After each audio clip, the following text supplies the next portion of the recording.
This is Neil Osterweil. I'm with Elsevier Oncology, and I'm speaking with Dr. Timothy Whelan from McMaster University in Hamilton, Ontario, regarding a very interesting study on accelerated radiation for women with breast cancer.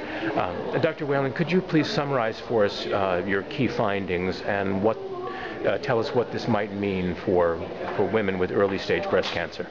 Well, we know that whole breast radiation is important for women after lumpectomy because it reduces the risk of cancer coming back, prevents subsequent mastectomy, but also improves overall survival. Yet we also know that not all women receive that therapy, in part because of the inconvenience and cost of treatment.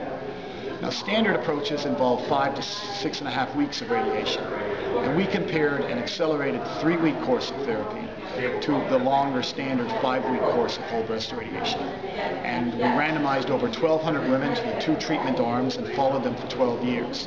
What we found was the risk of local recurrence was quite low in both treatment groups and very similar, approximately 6 to 7%. Perhaps most importantly, though, the risk of radiation toxicity was quite limited, both in the accelerated and the standard approach. Severe toxicity was 3% or less. So proving that this therapy is safe and effective.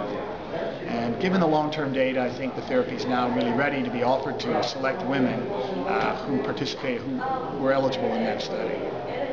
And do you think this would change practice in general in Canada or elsewhere, say in the United States? It's a good question. We've already adopted it in Canada, but I think now with the long-term data, it'll have a stronger influence on clinical practice in the United States as well. Thank you, Dr. Whelan.